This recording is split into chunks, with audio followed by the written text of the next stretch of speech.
Hello friends, welcome to study with logic. इस video में हम प्रॉफिट एंड लॉस के इंपॉर्टेंट क्वेश्चंस को डिस्कस करेंगे। हम बिल्कुल बेसिक क्वेश्चन से स्टार्ट करेंगे और आगे बढ़ते लेवल अप करते जाएंगे। इसलिए अगर आप आर्ट्स के स्टूडेंट रहे हैं या मैथ्स में दिक्कत महसूस करते हैं तो वीडियो लास्ट तक देखिए। ये वीडियो आपके लिए बहुत हेल्पफुल होने वाला है। अगर आपने अभी तक हमारे चैनल को सब्सक्राइब नहीं किया है तो चैनल को सब्सक्राइब करके बेल आइकन पर क्लिक कीजिए। तो चलिए शुरू करते हैं। हमारा पहला सवाल है, एक वस्तु को 630 रुपये में बेचने पर विक्रेता को 12.5% का लाभ होता है, तो वस्तु का क्रय मूल्य ज्ञात कीजिए।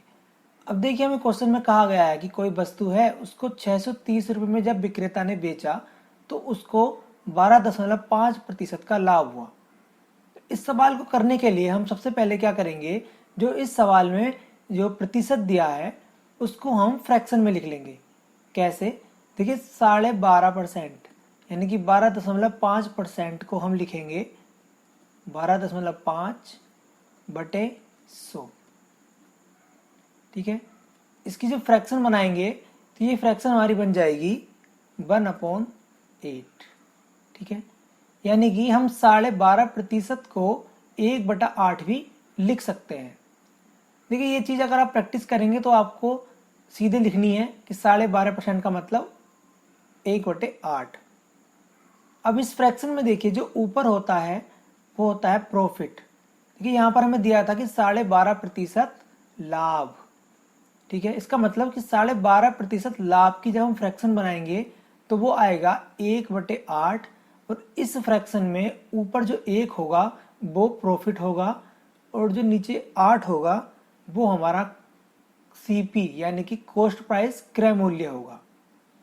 अब हमें यहाँ से ये पता चल गया कि कोई वस्तु जो 8 रुपये की है उस पर 1 रुपये का लाभ हमें मिलता है 630 रुपये बेचने पर। तो हम यहाँ पर लिख लेते हैं कि अगर सीपी 8 है और प्रॉफिट 1 है तो एसपी कितना होगा, जितना सीपी है उसमें हम प्रॉफिट ऐड कर देंगे तो वो हमारा एसपी हो जाएगा। तो हमारा एसपी यानी कि सेलिंग प्राइस विक्रय मूल्य होगा 9। ठीक है, अब यहाँ पर हमें दिया है कि 630 रुपये में बेचने पर, इसका मतलब कि जो 9 की वैल्यू है वो 630 रुपये है। ठीक है, तो ये देख लेंगे यहाँ पर कि ये इसका कितना गुना है। तो ये इसका कितना गुना होगा, 70 गुना। 9 से भाग करिए 630 को, आएगा 70। इसका मतलब कि जो हमारे सवाल में जो हमें मूल्य दिया है वो सेलिंग प्राइस का 70 गुना है। इसलिए जो इसका कॉस्ट प्राइस होगा, क्रय मूल्य होगा, वो भी 8 का 70 गुना होगा। तो ये हो जाएगा 560। ठीक है, अगला सवाल देखते हैं। एक वस्तु को 1360 रुपये में बेचने पर विक्रेता को 15% की हानि होती है, तो वस्तु का क्रय मूल्य ज्ञात कीजिए। देखिए, सवाल पढ़ने के बाद सबसे पहले हमें जो प्रतिशत दिया है उसको फ्रैक्शन में लिखना है। जैसे यहाँ पर दिया है 15%, तो इसको आप डायरेक्ट लिख सकते हैं 3/20। और अगर आप इस बात को नहीं समझ पा रहे हैं तो आप ऐसे कर लीजिए, 15% का मतलब 100, तो 15/100। यहाँ से 5 से काटिए 3 बार और 20 बार, ये हो जाएगा 3/20। लेकिन आपको ये चीज़ डायरेक्ट याद होनी चाहिए कि 15% का मतलब 3/20। अब यहाँ पर हमें दिया है कि 15% हानि। हानि का मतलब जो ऊपर आएगा वो हानि यानी कि लॉस, और जो नीचे होता है वो हमारा होता है कॉस्ट प्राइस या सीपी।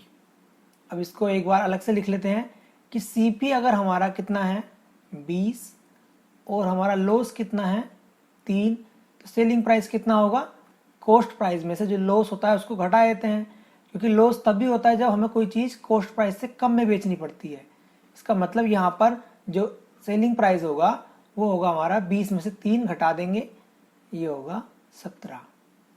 हमें दिया है कि वस्तु को 1360 रुपये में बेचने पर, यानी कि सेलिंग प्राइस कितना है 1360।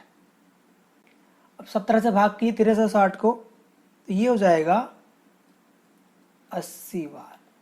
ठीक है, इसका मतलब कि जो सवाल में हमारी जो वैल्यू दी है वो 17 का 80 गुना है। इसका मतलब जो क्रय मूल्य होगा वो 20 का 80 गुना होगा। तो ये हो जाएगा 1600, यानी कि 1600 रुपये उस वस्तु का क्रय मूल्य होगा। आगे देखते हैं। अगला सवाल है, एक खिलौने को 21.60 में बेचने से 10% की हानि होती है। इस पर 20% का लाभ कमाने के लिए विक्रय मूल्य क्या होगा? अब देखिए, इस सवाल को हम दो तरीके से कर सकते हैं। पहला तरीका तो जो हमने पिछले दो सवाल किए हैं, प्रतिशत को फ्रैक्शन में बदल के, और उसमें एक रिलेशन हम ढूंढते हैं, जो प्रतिशत और जो वैल्यू होती है उसमें एक रिलेशन ढूंढते हैं और उस हिसाब से अपना आंसर निकालते हैं। एक दूसरा तरीका हो सकता है शॉर्टकट, वो भी मैं आपको बताऊंगा। लेकिन पहले देख लेते हैं, जैसे हमने पिछले दो सवाल किए हैं उस तरीके से अगर इस सवाल को किया जाए तो हम इसको कैसे कर सकते हैं। तो इसलिए यहाँ पर देखिए, पहले 10% हानि, तो इसको हम लिख लेंगे 10% का मतलब 1/10।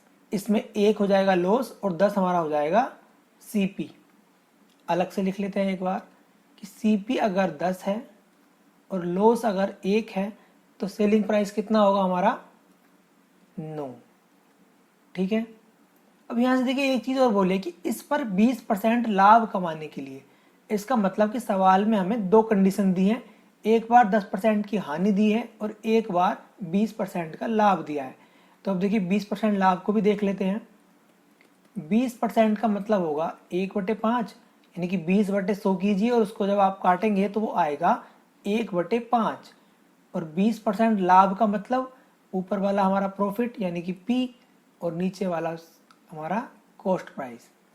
अब यहाँ से हमें एक चीज़ मिली कि सीपी अगर 5 है और प्रॉफिट अगर 1 है तो जो हमारा सेलिंग प्राइस है वो कितना होगा? 5 और 1 6।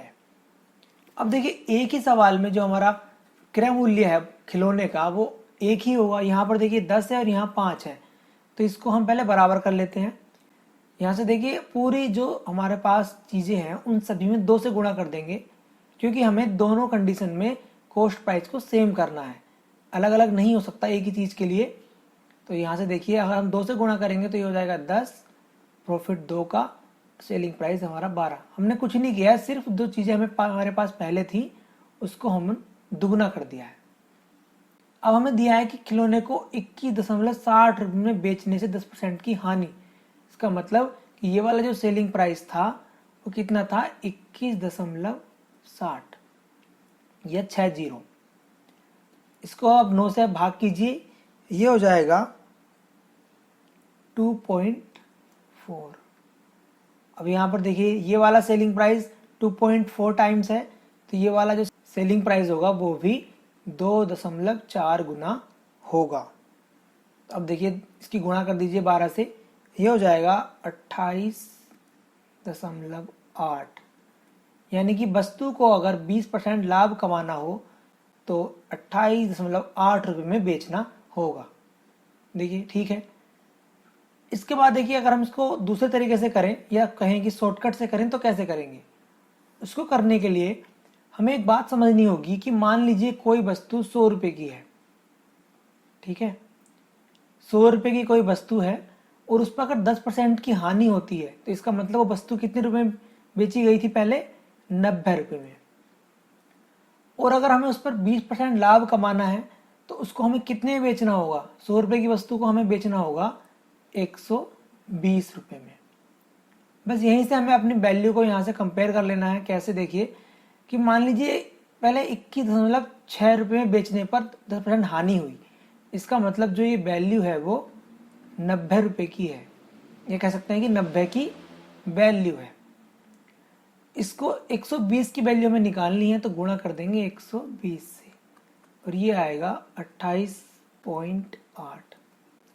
अब देखिए, ये बहुत छोटा तरीका है, पर दोनों तरीके मैंने आपको इसलिए बताए हैं क्योंकि हर जगह हम ये चीज़ अप्लाई नहीं कर पाएंगे। तो इसके लिए हमारा जो बेसिक मेथड होता है वो हमें पता होना चाहिए। तो चलिए अपना अगला सवाल देखते हैं। यदि एक रेडियो सेट 1120 रुपये में बेचा जाए तो 40% का लाभ होता है। 60% लाभ कमाने के लिए इसे कितने में बेचा जाएगा? अब देखिए, इसको आप जैसे हमने पहले कराया है 40% को हम फ्रैक्शन में बदल कर भी कर सकते हैं, या फिर अगर आप चाहें तो इसको डायरेक्ट हम कर देते हैं। कैसे? मान लीजिए कोई वस्तु 100 रुपये की है, 40% लाभ कमाया, इसका मतलब 140 रुपये में बेचा। 60% लाभ कमाने का मतलब 160 में बेचा।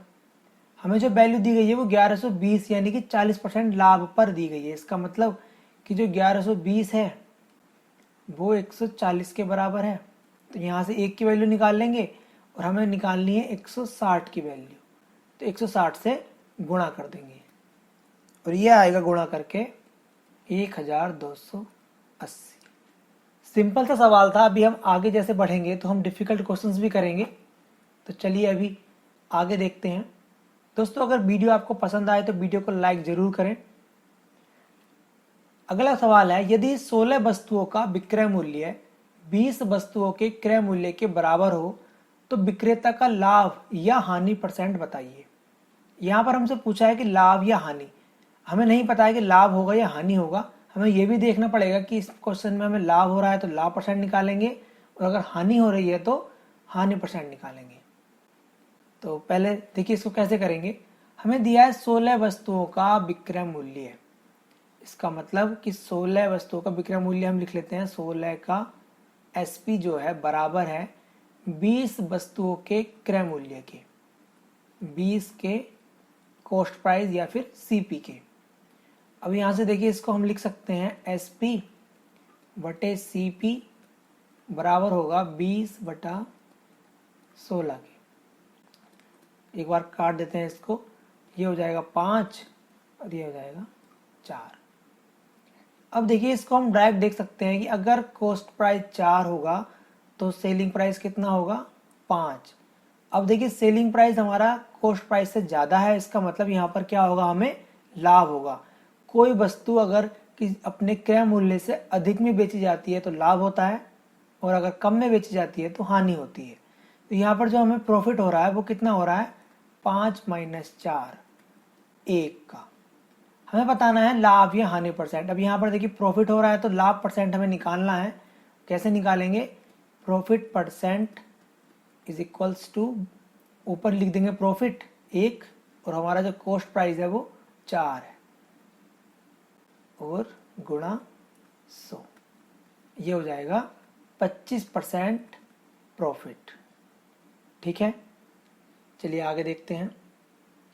यदि 25 संतरे बेचने पर विक्रेता को 5 संतरे के विक्रय मूल्य के बराबर लाभ प्राप्त होता है तो लाभ या हानि प्रतिशत बताइए। अब यहाँ पर हुआ क्या है कि विक्रेता ने 25 संतरे बेचे हैं और उसे जो लाभ हुआ है वो 5 संतरे के विक्रय मूल्य के बराबर हुआ है। तो हमें बताना है कि लाभ होगा या हानि। अब देखिए इसको करने के लिए पहले एक बात देखते हैं कि प्रॉफिट क्या होता है हमारा। प्रॉफिट होता है हमारा selling price minus cost price. ठीक है, अब यहाँ पर हमें दिया कि जो प्रॉफिट है वो 5 संतरे के विक्रय मूल्य के बराबर है। तो देखिए प्रॉफिट की जगह हम लिख देंगे 5 संतरों का विक्रय मूल्य मतलब सेलिंग प्राइस। ठीक है, बराबर होगा 25 संतरे बेचे हैं, इसका मतलब कि 25 संतरे उसने बेचे। 25 संतरे का जो एसपी है और 25 संतरों का जो सीपी है उसका जो डिफरेंस है वो 5 संतरों के एसपी के बराबर होगा। अब इसको यहाँ से सोल्व कर लेंगे। देखिए ये 25 सीपी इधर लेकर आएंगे तो ये हो जाएगा 25 सीपी बराबर 20 एसपी। सीपी बटे एसपी बराबर हो जाएगा 20 बटे 25 के, यानी कि 4 बटे 5। अब यहाँ से देखिए जो हमारा सीपी है वो 4 है और एसपी हमारा 5 है, तो प्रॉफिट होगा कितना होगा, 5 - 4 1। बस यहाँ से अब हम निकाल देंगे अपना प्रॉफिट परसेंट। ये हो जाएगा 1/4, क्योंकि हम नीचे क्या लेंगे सीपी, तो 1/4 गुणा 100 और ये हो जाएगा 25%। आगे देखते हैं। एक विक्रेता को 33 मीटर कपड़ा बेचने पर 11 मीटर कपड़े के क्रय मूल्य के बराबर हानि होती है तो हानि प्रतिशत बताइए। अभी जो हमने पहले सवाल किया है उसमें प्रॉफिट हो रहा था, यहाँ पर हानि हो रही है, तो इसमें क्या डिफरेंस होगा, यहाँ पर हम पहले लिख लेते हैं कि लॉस इज इक्वल्स टू होता है cost price minus selling price. देखिए जब हानि होगी तो क्रय मूल्य ज़्यादा होगा, तो क्रय मूल्य में से विक्रय मूल्य घटाएंगे हमने। उसके बाद हमें कितना दिया है लॉस, 11 मीटर कपड़े के क्रय मूल्य के बराबर हानि, यानी कि 11 का CP के बराबर लॉस हुआ। उसके बाद 33 मीटर कपड़ा बेचा गया, इसका मतलब कि 33 का जो CP था उसमें से 33 का SP घटाएंगे, तब हमें पता चलेगा कि 11 की CP के बराबर लॉस हुआ है। अब इसको सॉल्व कर लेंगे तो देखिए ये हो जाएगा 33 का SP बराबर 33 में से 11 घटा देंगे इधर लाकर, तो ये हो जाएगा 22 का CP। तो SP बटे CP हो जाएगा हमारा 22/33। अब देखिए यहाँ पर जो कॉस्ट प्राइस है वो ज़्यादा है, सेलिंग प्राइस हमारा कम है, तो क्या होगा, लॉस कितना होगा, 33 में से 22 घटा दीजिए 11, तो लॉस परसेंट निकालेंगे तो ये हो जाएगा 11 बटे, नीचे लेंगे CP 11/33 और गुणा 100, तो ये हो जाएगा 33 सही 1/3% लॉस। आगे देखते हैं। राहुल ने 120 कॉपियां 3 रुपये प्रति कॉपी की दर से खरीदी। इनमें से 1/3 भाग 4 रुपये प्रति कॉपी तथा 1/2 भाग 5 रुपये प्रति कॉपी की दर से बेची तथा शेष क्रय मूल्य पर बेची। राहुल का लाभ प्रतिशत क्या है। देखिए इस क्वेश्चन को करने के लिए दो तरीके हैं, एक बार फिर से, या तो आप इसको पहले 120 कॉपी का क्रय मूल्य निकाल लीजिए, उसके बाद इनके भाग के अकॉर्डिंग इनको डिवाइड करके इनका सेलिंग प्राइस निकाल लीजिए, उसको उसमें से माइनस करके जो लाभ आएगा उसका हम प्रतिशत निकाल लेंगे। या फिर दूसरा तरीका हो सकता है लॉजिक से हम इस क्वेश्चन को करें। कैसे, देखिए सबसे पहले हम निकाल लेते हैं एक बार कॉस्ट प्राइस। 120 कॉपियां उसने 3 रुपये प्रति की दर से खरीदी, इसका मतलब कि 360 रुपये में खरीदी गई हैं 120 कॉपियां। अब इसके बाद पूछा है हमसे लाभ प्रतिशत, पर लाभ होगा कैसे। देखिए 1/3 भाग को 4 रुपये प्रति कॉपी, उसने खरीदी थी 3 रुपये प्रति कॉपी और बेचा है 4 रुपये प्रति कॉपी। यहाँ मतलब कि उसको 1 रुपये प्रति कॉपी का जो लाभ होगा वो 1/3 भाग पर होगा। तो देखिए अब यहाँ से निकालेंगे प्रॉफिट। प्रॉफिट कितना होगा, 1/3 भाग पर 1 रुपये प्रति कॉपी, यानी 120 का 1/3 कितना होगा, 40, और उसे 40 कॉपी पर 1 रुपये का लाभ हुआ, इसका मतलब कि उसे 40 रुपये का लाभ होगा। उसके बाद 1/2 भाग पर 5 रुपये प्रति कॉपी, इसका मतलब कि 2 रुपये का लाभ उसे प्रति कॉपी यहाँ से होगा 1/2 भाग पर, इसका मतलब 120 कॉपी का जो आधा होगा 60, उस पर उसने 2 रुपये प्रति कॉपी कमाए हैं, तो 60 का 2 रुपये प्रति कॉपी के हिसाब से कितना प्रॉफिट होगा, 120 रुपये। अब देखिए उसके बाद शेष को क्रय मूल्य पर बेचा, इसका मतलब कि जो कॉपियां बची हैं उस पर ना लाभ होगा ना हानि होगा, तो उस पर कोई प्रॉफिट नहीं होगा, तो उसको हम छोड़ देते हैं। तो अब देखिए कुल जो प्रॉफिट होगा वो हो जाएगा 160। हमें निकालना है प्रॉफिट परसेंट, तो देखिए प्रॉफिट हमारा 160 और CP हमारा 360 और गुणा 100, तो ये हो जाएगा 44 सही 4/9%। ठीक है। देखिए हमने ज़्यादा चीज़ें लिखी हैं इसलिए आपको ये थोड़ा ऐसा लग रहा होगा कि ज़्यादा हो गया, नहीं तो आप यहाँ से इसको डायरेक्ट कर सकते हैं कि 120 का 1/3 यानी कि 1 यानी और 40 रुपये उसने यहाँ से प्रॉफिट में लिए और यहाँ से उसने लिए 120, 160, और सीधा आप यहाँ से लिख सकते थे 160/360 गुणा 100। आप इसको एक लाइन में भी ख़त्म कर सकते हैं, लेकिन उसके लिए आपको बहुत प्रैक्टिस करनी पड़ेगी कि आप चीज़ों को बिना लिखे कर सकें। आज की वीडियो में दोस्तों इतना ही। आगे और भी क्वेश्चन हम करेंगे, तो उसके लिए आप चैनल को नोटिफिकेशन ऑन रखें। Thank you.